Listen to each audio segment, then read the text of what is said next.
आपका स्वागत है। आज हम भारत सरकार के डाक विभाग के एक दस्तावेज पर नजर डाल रहे हैं। हाँ, ये दस्तावेज असल में एक एसओपी है, मतलब स्टैंडर्ड ऑपरेटिंग प्रोसीजर। बिल्कुल, और ये उस बारे में है कि 19 जुलाई 2025 को कोई तकनीकी गड़बड़ी हुई थी। उसके बाद पोस्ट ऑफिसेज को अपने अकाउंट्स कैसे सबमिट करने। सही कहा। ये सीईपीटी मतलब पोस्टल टेक्नोलॉजी में उत्कृष्टता केंद्र ने जारी किया है। 20 जुलाई 2025 का है ये। तो आज हमारा मिशन है इस एसओपी को समझना। तो इंडिया पोस्ट जैसा इतना बड़ा सिस्टम अपने फाइनेंशियल रिकॉर्ड्स को कैसे ठीक रखता है। हाँ, ये देखना दिलचस्प होगा कि अंदर खाने ये चीजें कैसे काम करती हैं, खासकर जब कोई प्रॉब्लम आती है। चलिए शुरू करते हैं। तो दस्तावेज में प्रधान डाकघर यानी एचओज और उप डाकघर यानी एसओज दोनों के लिए स्टेप्स दिए गए हैं। पहला कदम क्या बताया गया है? देखिए, सबसे पहले तो ये पक्का करना है कि पिछले दिन का काम, जिसे वो डे एंड कहते हैं, सिस्टम में ठीक से क्लोज हुआ हो। अच्छा। और उसके बाद ट्रेजरी में उस दिन के लिए मतलब मौजूदा तारीख के लिए डे बिगिन करना होता है। ठीक है। और एक और चीज, काउंटर पर अगर कोई कैश या स्टैंप या आईपीओ मतलब इंडियन पोस्टल ऑर्डर से जुड़े पेंडिंग अनुरोध हैं, तो उनको या तो मंजूर करना होगा या फिर खारिज। मतलब पुरानी चीजें पहले निपटानी है। हाँ बिल्कुल, पहले वो सब क्लियर करना है। इसके बाद एक टर्म आता है जबरन शिफ्ट एंड या फॉसिबल shift and.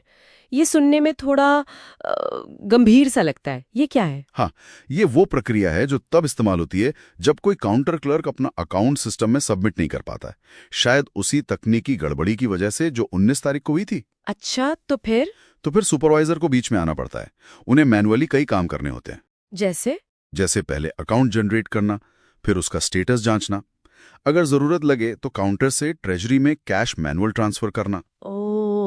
Manual cash transfer भी। हाँ, और फिर उसकी रसीद लेना, उसे स्वीकार करना सिस्टम में, फिर अकाउंट दोबारा जनरेट करके देखना, एंट्री वेरीफाई करना। काफी लंबा प्रोसेस लग रहा है तो। हाँ, और आखिर में एक टिप्पणी मतलब एक रिमार्क लिखकर शिफ्ट को जबरदस्ती बंद करना। ये सब इसलिए ताकि रिकॉर्ड सही रहें, भले ही सिस्टम में दिक्कत आई हो। तो ये मूल रूप से एक तरह का मैनुअल ओवरराइड है ना? एडवांस्ड पोस्टल टेक्नोलॉजी सिस्टम में भी मैनुअल दखल की जरूरत पड़ जाती है। बिल्कुल बिल्कुल।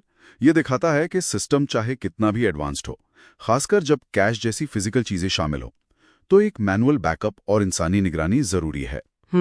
शायद कैश का सटीक मिलान सबसे बड़ी प्राथमिकता है, जिसे शायद पूरी तरह ऑटोमेटेड सिस्टम हमेशा ना पकड़ पाए, खासकर ऐसी गड़बड़ी के समय। समझ गई। अच्छा, और जब ये सब मैनुअल प्रक्रियाएं हो जाती हैं तो ये कैसे पक्का करते हैं कि सारे लेन देन सही से रिकॉर्ड हो गए हैं? मतलब सटीकता कैसे सुनिश्चित होती है? उसका मेन तरीका है डेली ट्रांजैक्शंस रिपोर्ट, डीटीआर। लक्ष्य ये है कि जितनी भी बुकिंग्स हुई हैं वो सब डीटीआर में दिखें। और अगर ना दिखे तो अगर कोई एंट्री गायब है तो पहले थोड़ा इंतजार करने को कहा गया है, शायद सिस्टम सिंक हो जाए। अच्छा। लेकिन अगर फिर भी प्रॉब्लम रहती है तो एक फंक्शन है मिसमैच एंट्री, उसका इस्तेमाल करके मैनुअल डेटा डालना पड़ता है। फिर से मैनुअल? हाँ।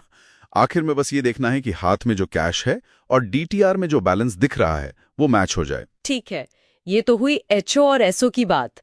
दस्तावेज में ब्रांच ऑफिस यानी बीओज के लिए भी कुछ अलग बताया गया है, वो जो आईएमए ऐप इस्तेमाल करते हैं। हाँ, बीओज के लिए जो इंटरनल मोबाइल ऐप आईएमआई इस्तेमाल करते हैं, उनके लिए प्रक्रिया थोड़ी अलग है। उन्हें भी सबसे पहले तो यही देखना है कि पिछले दिन का काम ठीक से बंद हुआ या नहीं। अच्छा। अगर ऐप कोई एरर दिखा रहा है, जैसे previous day and not done, तो पहले उसे ठीक करना होगा। फिर पिछले दिन के सारे लेन देन चेक करने होंगे। और अगर कोई गड़बड़ी मिले तो, जैसे कोई एंट्री गलत हो या छूट गई हो? हाँ, तो उसे ठीक करने के लिए ऐप में ही दो ऑप्शन है, वॉलेट एडजस्टमेंट या मिसमैच डेटा एंट्री। ये तरीके हैं ऐप के अंदर ही कैश के आंकड़ों को मैनुअल रूप से सही करने के। तो यहाँ भी मैनुअल सुधार का सिस्टम है, बस ऐप के जरिए? बिल्कुल। इसके अलावा अगर कोई CODMO मतलब cash on delivery money order है जो गड़बड़ी की वजह से बुक नहीं हो पाया था, तो उसे भी ऐप से बुक करना होता है। ये सब करने के बाद ही वो उस काम का यानी चालू दिन का काम शुरू कर सकते हैं। और दिन के आखिर में बीओज को भी अपना फिजिकल कैश और ऐप में दिख रहा क्लोजिंग बैलेंस मिलाना होता है। इसके लिए वो फिर से वॉलेट एडजस्टमेंट का इस्तेमाल कर सकते हैं। अच्छा। इसमें बीओ डे बैलेंस यानी branch office daily account closing balance और कैश बैलेंस के अंतर को भी एडजस्टमेंट एंट्री से ठीक करने की बात कही गई है। मतलब सिद्धांत वही है, रिकॉर्ड्स को असलियत से मैच कराना है, चाहे सिस्टम में कुछ भी हुआ हो। बिल्कुल। ये एसओपी हमें उन जरूरी बैकएंड प्रक्रियाओं की एक झलक देता है जो डाक सेवाओं को, खासकर फाइनेंशियल सेवाओं को चालू रखती हैं, तब भी जब कोई तकनीकी दिक्कत आ जाए। सही।